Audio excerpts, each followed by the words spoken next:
Assalamualaikum warahmatullahi wabarakatuh. Bismillahirrahmanirrahim. Alhamdulillahirrabbilalamin. Assalatu wassalamu ala asyrafil anbiya'i wal mursalin Sayyidina Muhammadin wa ala alihi wa sahbihi ajma'in. Faqala rabbi syrah li sadri wa yassir li amri wahlul 'uqdatam min lisani yafqahu qawli. Amin.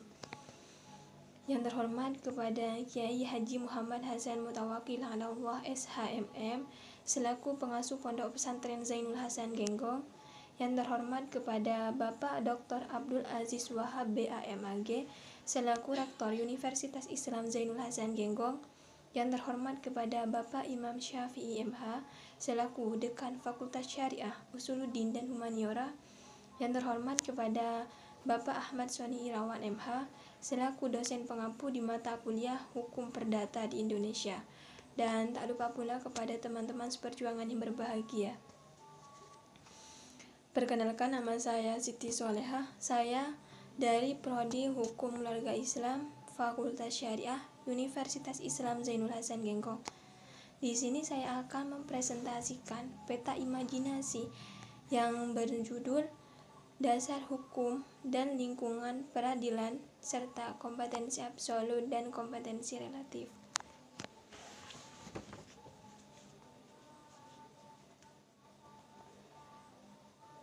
Dasar hukum dan lingkungan peradilan serta kompetensi absolut dan kompetensi relatif. Di sini membahas beberapa poin. Itu poin yang pertama, membahas tentang dasar hukum lembaga peradilan atau dasar hukum peradilan yang mana terdapat dalam Undang-Undang Dasar tahun 1945 yang terdapat dalam pasal 24 huruf A yang mana mengatur mengenai Mahkamah Agung, di mana Mahkamah Agung ini berwenang mengadili pada tingkat kasasi dan menguji perundang-undangan di bawah undang-undang terhadap undang-undang. Dan pada pasal 24 huruf B itu mengatur mengenai komisi yudisial, yang mana komisi yudisial di sini berwenang mengusulkan pengangkatan hakim agung dan juga mempunyai wewenang lainnya. Dan pada pasal 24 huruf C itu mengatur mengenai Mahkamah Konstitusi, di mana Mahkamah Konstitusi di sini yaitu berwenang mengadili pada tingkat pertama dan terakhir, yang mana keputusannya itu bersifat final. Dan di sini diatur dalam Undang-Undang Nomor 48 Tahun 2009 yang mana tentang kekuasaan kehakiman, yang mana di sini itu mengatur perkara-perkara seperti tentang Mahkamah Agung, Badan Peradilan Umum, Badan Peradilan Agama, Badan Peradilan Militer, dan Badan Peradilan Tata Usaha Negara, dan juga tentang Mahkamah Konstitusi dan Komisi Yudisial.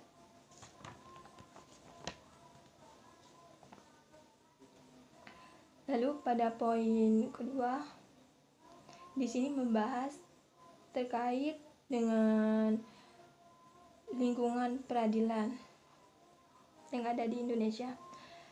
Lingkungan peradilan yang ada di Indonesia di sini terbagi menjadi 4, yaitu peradilan umum atau seperti pengadilan negeri, peradilan agama, peradilan militer, peradilan tata usaha negara.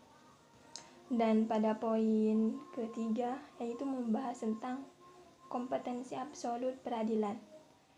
Kompetensi sendiri yaitu kewenangan yang berarti hak dan memiliki hak dan kewenangan untuk mengadili, mengatur suatu dan memutus suatu perkara. Sedangkan absolut yaitu bersifat mutlak. Jadi kompetensi absolut adalah kewenangan yang dimiliki oleh badan peradilan untuk memeriksa dan mengadili suatu perkara tertentu, yang secara mutlak tidak bisa atau tidak dapat diperiksa oleh peradilan lainnya, baik di dalam maupun di luar lingkungan peradilan yang sama. Di sini dibagi menjadi 4, yaitu kompetensi absolut peradilan umum,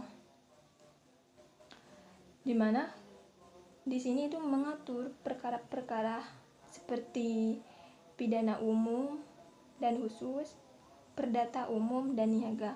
Sedangkan dalam kompetensi peradilan agama yaitu mengatur terkait dengan perkara-perkara seperti perkawinan, kewarisan, wakaf, sedekah, hibah, dan ekonomi syariah.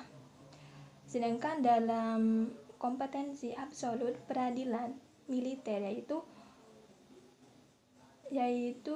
menangani perkara yang dilakukan oleh seperti prajurit yang berada dalam ruang lingkup angkatan militer seperti TNI dan lain sebagainya.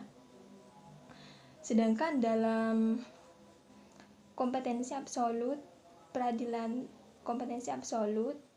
tata usaha negara yaitu mengatur terkait dengan perkara-perkara yang berkaitan dengan ketatausahaan negaraan. Dan yang terakhir di sini yaitu membahas tentang kompetensi relatif peradilan, di mana kompetensi relatif peradilan di sini yaitu berwenang untuk memutuskan, memeriksa dan mengadili perkara-perkara yang mana para pihak tersebut berada, seperti di mana para pihak itu berada atau tempat tinggal pihak yang berperkara serta benda yang menjadi objek sengketa. Mungkin hanya itu saja yang dapat saya sampaikan. Kurang lebihnya mohon maaf yang sebesar-besarnya. Assalamualaikum warahmatullahi wabarakatuh.